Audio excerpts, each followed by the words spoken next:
Welcome to DIPS virtual online classes. Today we will discuss the next topic of our chapter stoichiometry. The topic is calculation involving gases. The law that is involved in these calculations is Avogadro's law. Let me discuss it. Statement: equal volume of all gases at same temperature and pressure contain equal number of molecules. अगर आपके पास different तरह की gases हैं और उनका volume जो है वो सेम है, एक सेम टेम्परेचर और प्रेशर पे, यानी आपने टेम्परेचर और प्रेशर को कांस्टेंट कर दिया और इक्वल वॉल्यूम ले लिया उन गैसेस का, तो उसमें जो नंबर ऑफ मॉलिक्यूल्स होंगे वो इक्वल्स होंगे. एक्सप्लेनेशन देखें. Not all chemical reaction involve solid and liquid. For those reaction in which gases are involve it is more convenient to measure volume than masses. In gaseous reactions, weighing of gases as compared to solid and liquid is relatively difficult. It is much easier to measure the volume of gas as gases weigh very little. कहते हैं कि जितने भी आपके पास chemical reactions हो रहे होते हैं जिसमें सॉलिड और लिक्विड इन्वॉल्व होते हैं, लाजमी नहीं है कि उन सब में सॉलिड और लिक्विड ही इन्वॉल्व हों. कुछ ऐसे रिएक्शंस भी होते हैं जिनमें आपके पास गैसेस इन्वॉल्व हो रही होती हैं, तो आपके लिए ये मुश्किल होता है कि आप उन गैसेस के वेट को मेजर कर सकें, आप उन गैसेस के वॉल्यूम को इजीली जो है वो मेजर कर सकते हैं. क्योंकि आपको पता है कि गैसेस में क्या होता है कि मॉलिक्यूल्स जो हैं वो बहुत फार अपार्ट होते हैं और उनका वेट बहुत कम होता है, इसलिए आप उनके वेट के बजाय उनके वॉल्यूम को इजीली मेजर कर सकते हैं. एप्लीकेबिलिटी की बात करें तो जो एवोगैड्रोस लॉ है वो अप्लाई होता है ऑल गैसेस पे. नेक्स्ट वन है molar volume. The volume occupied by 1 mole of an ideal gas at STP standard temperature pressure that is 0 degree centigrade और 273 केल्विन और 1 atm is called molar volume. देखिए, आप जो अब वॉल्यूम ऑक्युपाई हो रहा है, यानी 1 मोल ऑफ गैस जितना वॉल्यूम ऑक्युपाई कर रही है एट एसटीपी पे. STP means standard temperature pressure पे. स्टैंडर्ड टेम्परेचर कितना है 0 डिग्री सेंटीग्रेड और 273 केल्विन एंड स्टैंडर्ड प्रेशर कितना है 1 atm. तो जो वॉल्यूम ऑक्युपाई हो रहा है, जो वॉल्यूम 1 मोल ऑफ गैस रखती है स्टैंडर्ड टेम्परेचर प्रेशर पे, उसको आप क्या कहते हैं? Molar volume. मोलर वॉल्यूम का सिंबल क्या है? इसको रिप्रेजेंट किससे किया जाता है? V, और सबस्क्रिप्ट में आप M लिखते हैं. वैल्यू क्या है? It has fix value that is 22.414 decimetre cube. ठीक है. एग्जाम्पल देखें. अगर 1 मोल ऑफ हाइड्रोजन गैस में 2 ग्राम ऑफ हाइड्रोजन है. 2 ग्राम कहाँ से आए? एटॉमिक मास जो है आपके पास कैलकुलेट हुआ है. नेक्स्ट, तो उसमें 22.414 dm क्यूब होंगे, मीन्स उसका वॉल्यूम 22.414 dm क्यूब होगा. नेक्स्ट वन है 1 मोल ऑफ मीथेन. अगर आपके पास मीथेन गैस है और उसका मोलर मास है 16 ग्राम, तो उसमें जो वॉल्यूम होगा वो 22.414 dm क्यूब होगा. नेक्स्ट हम डिस्कस करते हैं कुछ रिलेशनशिप्स को. लास्ट टाइम भी आपने कुछ रिलेशनशिप डिस्कस किए थे जिसमें मोल मैस था, मैस था और मोल था. कुछ फर्दर ये जो 3 रिलेशनशिप हैं ये रहते थे. ये जो है आपके इस टॉपिक से रिलेटेड है, इसलिए हम इसको यहाँ पे डिस्कस करेंगे. नंबर 1 है मोल वॉल्यूम, सेकंड वन है मास वॉल्यूम और थर्ड वन है वॉल्यूम. फर्स्ट रिलेशनशिप को देखें, mole volume relationship. If the element is gaseous, relationship between moles volume and molar volume can be summarized as follow. कहते हैं कि अगर आपके पास कोई भी एलिमेंट है और वो गैस की फॉर्म में, तो आप इजीली उनकी कन्वर्जन कर सकते हैं मोल्स में, वॉल्यूम्स में या फिर मोलर वॉल्यूम में. जो फर्स्ट फार्मूला है आपके पास वो ये है कि अगर आपसे किसी गैस के नंबर ऑफ मोल्स पूछे जाएं तो आप वॉल्यूम ऑफ गैस को डिवाइड कर देंगे उसके मोलर वॉल्यूम पे, तो आपके पास नंबर ऑफ मोल्स आ जाएंगे. इसी फार्मूले को फर्दर समराइज कर दें. अगर आपसे वॉल्यूम पूछा है तो जो नंबर ऑफ मोल्स आपको गिवन है उसको मल्टीप्लाई कर दें उस गैस के मोलर मास से, तो आपके पास वॉल्यूम आ जाएगा. अगर आपसे मोलर वॉल्यूम पूछ रहे हैं तो आप वॉल्यूम ऑफ गैस जो आपको गिवन है उसको डिवाइड कर दें नंबर ऑफ मोल्स पे, तो आपके पास मोलर वॉल्यूम आ जाएगा. नेक्स्ट वन है मास वॉल्यूम रिलेशनशिप. यानी आप मास से वॉल्यूम में कन्वर्जन कैसे करते हैं, तो इसके लिए एक एग्जांपल है, एग्जांपल 1.9। एग्जांपल देखें, according to following equation solid sulphur burns in oxygen and produce SO2। ठीक है, सल्फर जो है वो ऑक्सीजन के साथ रिएक्ट करता है और क्या देता है, sulphur dioxide. If 15 gram of sulphur is burn, what volume of SO2 is produced at SGP। कहते हैं कि अगर आपके पास सल्फर का 15 ग्राम बर्न हो रहा है तो कितना वॉल्यूम जो है SO2 का प्रोड्यूस्ड होगा SGP पे, यानी स्टैंडर्ड टेम्परेचर प्रेशर पे। इट मीन्स कि आपने मास से कन्वर्जन करनी है वॉल्यूम में। मास किसी एक सब्सटेंस का, किसी एक गैस का दिया हुआ है, और वॉल्यूम जो है वो आपने किसी दूसरी गैस का फाइंड करना है।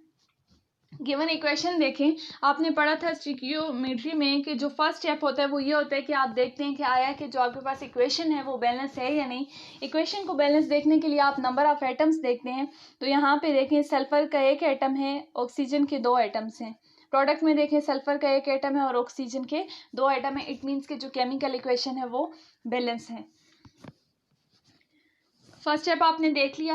नेक्स्ट स्टेप क्या था कि अगर आपके पास किसी भी गैस का जो है मास गिवन हो तो आप इजीली उसके नंबर ऑफ मोल्स कैलकुलेट कर सकते हैं उसके एटॉमिक मास से डिवाइड करके। यहाँ पे आपके पास एटॉमिक मास गिवन है सल्फर का, जो कि कितना है 32 ग्राम। जब आप इसको डिवाइड कर देंगे इसके मास को, जो कि आपको दिया हुआ है क्वेश्चन में 15 ग्राम, ठीक है, उसको आपने डिवाइड कर देना इसके एटॉमिक मास से। जब आप इसको डिवाइड कर देंगे तो आपके पास नंबर ऑफ मोल्स आ जाएंगे, that is 0.469 mole. Third step क्या था कि आप कोफिशिएंट्स को कंपेयर करके एक सब्सटेंस के मोल से दूसरे सब्सटेंस के मोल्स को कैलकुलेट कर सकते हैं। तो उसके लिए हम इसके कोफिशिएंट्स को कंपेयर करेंगे बैलेंस केमिकल इक्वेशन से। बैलेंस केमिकल इक्वेशन में आपके पास 1 मोल ऑफ सल्फर बराबर है 1 मोल ऑफ SO2 के। मीन्स कि 1 मोल ऑफ सल्फर प्रोड्यूस कर रहा है 1 मोल ऑफ सल्फर डाइऑक्साइड। ठीक है, इनको आपने लिख लिया, यानी जो चीज़ आपको गिवन है और जो आपसे पूछी गई है। अगर 1 मोल ऑफ सल्फर प्रोड्यूस कर रहा है 1 mole of sulphur dioxide, it means कि 0.469 मोल ऑफ सल्फर प्रोड्यूस करेगा 0.469 मोल ऑफ सल्फर डाइऑक्साइड। अब आपके पास थर्ड स्टेप भी हो गया, नंबर ऑफ मोल्स कैलकुलेट हो गए किसके, सल्फर डाइऑक्साइड के।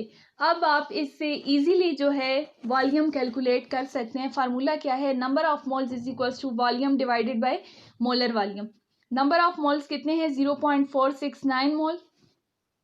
वॉल्यूम आपसे पूछा गया है और मोलर वॉल्यूम आपको पता है फिक्स वैल्यू है 22.4 dm³ पर मोल। जब आप इनको मल्टीप्लाई कर देंगे 0.469 को 22.4 dm³ के साथ, तो आपके पास आ जाएगा सल्फर डाइऑक्साइड का volume, that is 10.51 dm³। It means कि अगर आपके पास 15 ग्राम ऑफ सल्फर बर्न हो रहा है तो वो 10.51 dm³ of sulphur dioxide produce करेगा।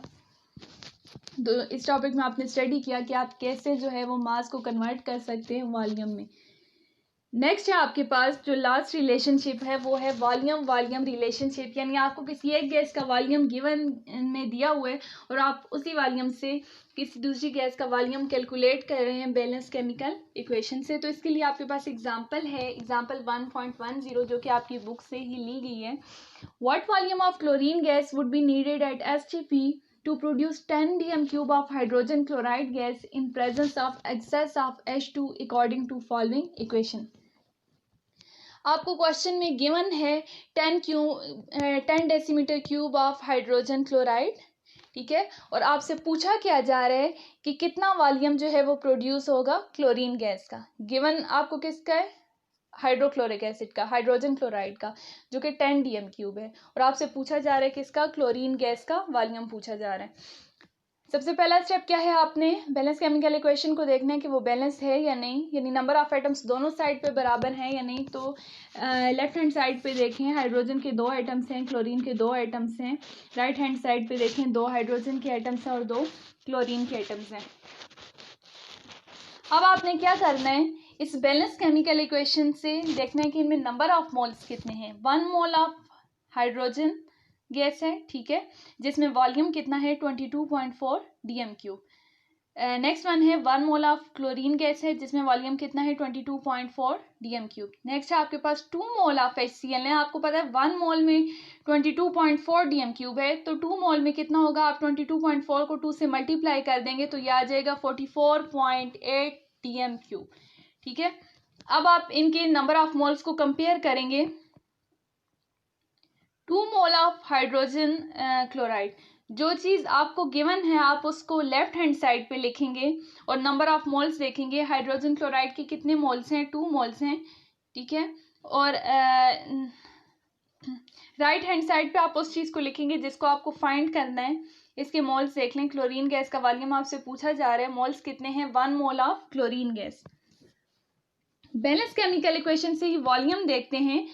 हाइड्रोक्लोरिक एसिड का वॉल्यूम कितना है 44.8 dm³ ऑफ HCl, क्योंकि इसके जो नंबर ऑफ मोल्स हैं वो 2 हैं। और इस साइड पे देख लें 22.4 dm³ ऑफ क्लोरीन गैस है। अब आप 44.8 dm³ को डिवाइड कर देंगे 22.4 dm³ पे, तो आपके पास 1 मोल ऑफ हाइड्रोजन क्लोराइड के लिए वॉल्यूम आ जाएगा क्लोरीन का। क्वेश्चन में क्या गिवन है, आपके पास 10 dm³ गिवन है, यानी आपने 10 dm³ से फाइंड करना है कि आपके पास कितने 10 dm³ से आपके पास कितना वॉल्यूम आ रहा है। तो आप 10 dm³ को बोथ साइड पे मल्टीप्लाई कर देंगे। ठीक है, जब आपने इनको कैंसिल किया तो आपके पास ये क्या आ जाएगा 5 dm³ of chlorine gas. It means कि अगर 10 dm³ ऑफ हाइड्रोक्लोरिक एसिड जो है वो यूज़ किया जाए तो वो प्रोड्यूस करता है 5 dm³ ऑफ क्लोरीन गैस। तो इस एग्जाम्पल में आपने देखा कैसे जो है वो आप वॉल्यूम से वॉल्यूम को फाइंड कर सकते हैं। यहाँ एक टिडबिट है, इसको देख लें।